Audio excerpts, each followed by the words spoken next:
This video is powered by the pros at Pascal Air Plumbing and Electric. Arkansas owned, Arkansas operated.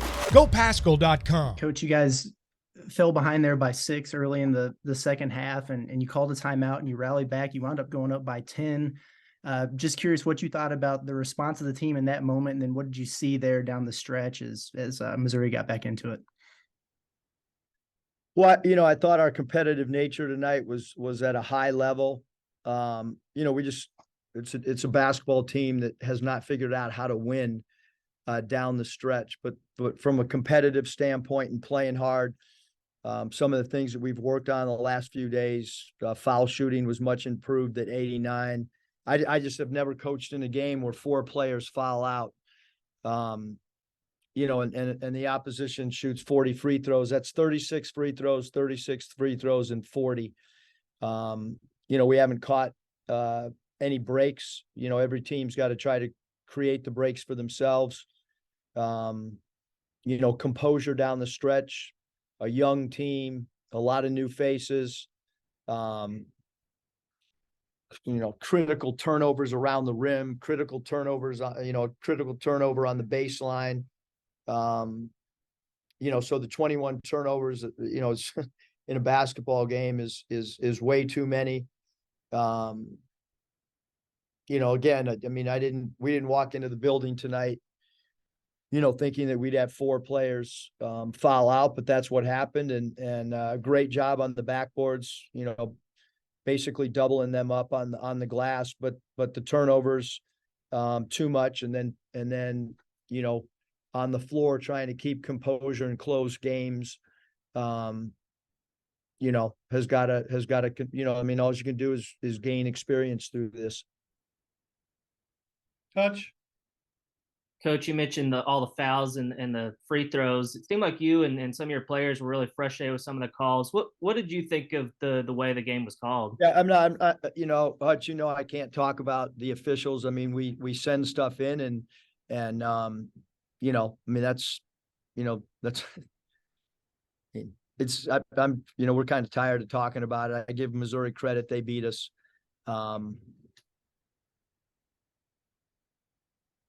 Christina? Yeah. Oh, sorry. Go ahead, Hutch. You touched on the turnovers. You had 14 in the first half, but 7 in the second. What was the key to limiting turnovers in the second half? Yeah, just meeting the ball, being a little bit stronger with the basketball. I thought we just, the first half, we're just way too careless with the ball.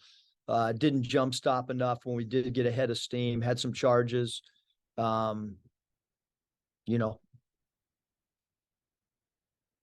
Christina?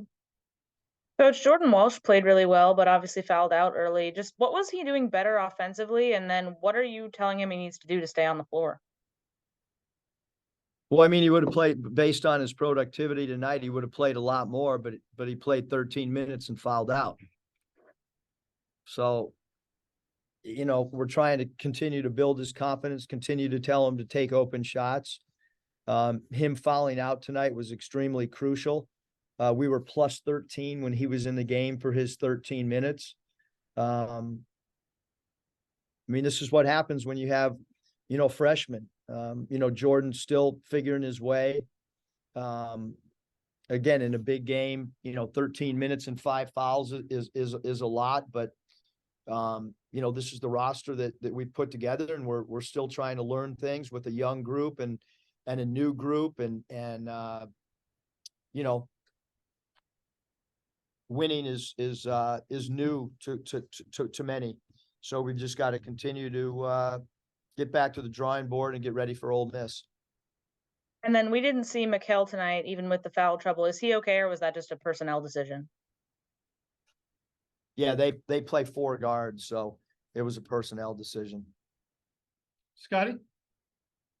Yeah, Eric, I'm just curious what your main takeaway from this is. Like, you had some positive things happen, but you mentioned the defending without fouling and turnovers kind of reared their head again.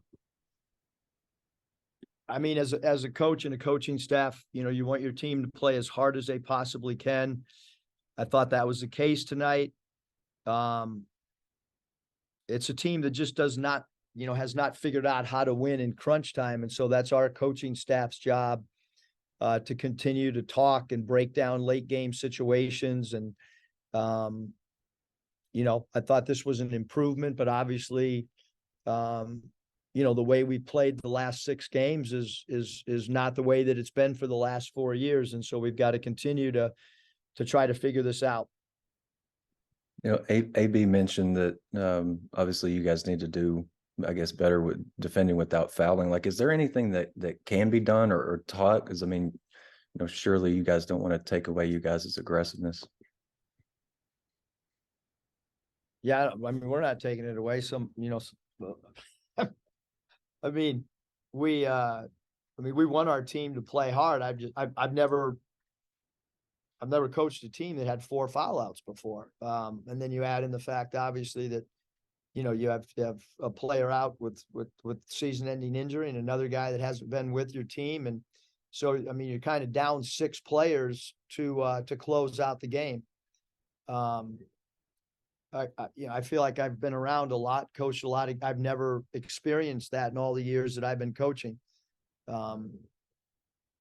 So that is what it is. And some guys got some experience that maybe have not been put in that position, and close, but no win. Bob? Yeah, Eric, obviously Anthony was trying to draw a foul there at the end, and they call like 800 fouls. They don't call that one. What'd you see on that last play, and kind of what'd you think that Anthony did? I'm not going to comment on the officials, Bob. Again, it's our responsibility to send clips in that we think are worthy of doing, and look, Missouri beat us, and that's what happened tonight. What'd you think of Devo's game? Thought he was really good at times. I thought he really competed. Thought he played excellent defense. The turnovers, he and AB, the 11 turnovers is it's difficult to overcome, but I thought he played, extremely hard. And then, you're 1-5, obviously, you don't want to be there, but you got your next 3 SEC games are at home. There's still a lot of games left. Kind of, how do you feel about where you guys are and where you can get to with the way the schedule is shifting for you with more home games now? Yeah, this is the most difficult schedule that I've seen. We still have to go to Tennessee. We still have to go to Alabama. Still have to go to Texas A&M. So this is this schedule that is in front of us is still extremely difficult. But you do get the next 3 at home. How good is that after having to play 4 of the first 6 on the road, the only SEC team to have to do that?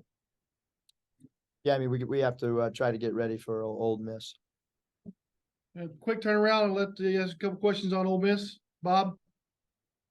Yeah, Eric, they got a win at South Carolina the other night. I guess they're like you guys, 1-5. Kind of what's your thought? Both teams obviously need a win really badly on Saturday. Yeah, I give Kermit's team a lot of credit. They won a game on the road at South Carolina. They really competed. He'll change up defenses. They'll play some 1-3-1. They'll play some man. Kermit's teams always play extremely hard. So they'll compete, and I'm sure they're feeling good coming off of a win, and especially coming off of a road win. How do you think you guys will bounce back? Well, I don't know. I mean, right now I'll find out when we get back to practice. Curtis? Hey, Coach, I don't know how much you've been able to look into Ole Miss yet, but just curious your thoughts on Matthew Morrell, their leading scorer, and what you've seen from him so far this year. Yeah, I mean, we watched as a staff their whole game last night. Morrell's a really good scorer. He's got 3-point range. You got to chase him off screens with the high hand before the catch. You've got to locate him as he comes across half court. Can't give him any airspace. So all those things are themes that, but he's one of the best scorers in the SEC. Scotty, final question. Yeah, Eric, I'm curious what went into the decision to start Kamani, and then what you thought of Kamani and Makai kind of as a tandem tonight. Yeah, I mean, I thought they both played really hard. Kamani's done a good job for the most part from a defensive standpoint. Although he was minus 14 in 30 minutes, but I thought his effort was really good. I like the physical presence that he gave us, and he understands our game plan and game schemes. So I thought he did a really good job. I mean, we led for 27 minutes tonight. Certainly, I thought he did a really good job in his 30 minutes. BetOnline remains your number one source for all your sports betting this season. Everything from the NFL and bowl season to esports. You'll find the latest odds, team matchup info, player news, and game trends at BetOnline. BetOnline features live betting, free contests, and live scores for almost any sport or game imaginable. We're the fastest and easiest way to bet on all your favorite leagues and events. Head to betonline.ag to join and receive a 50% welcome bonus on your first deposit. Make sure to use the promo code BELIEVE to receive your rewards. That's BLEAV. BetOnline, where the game starts.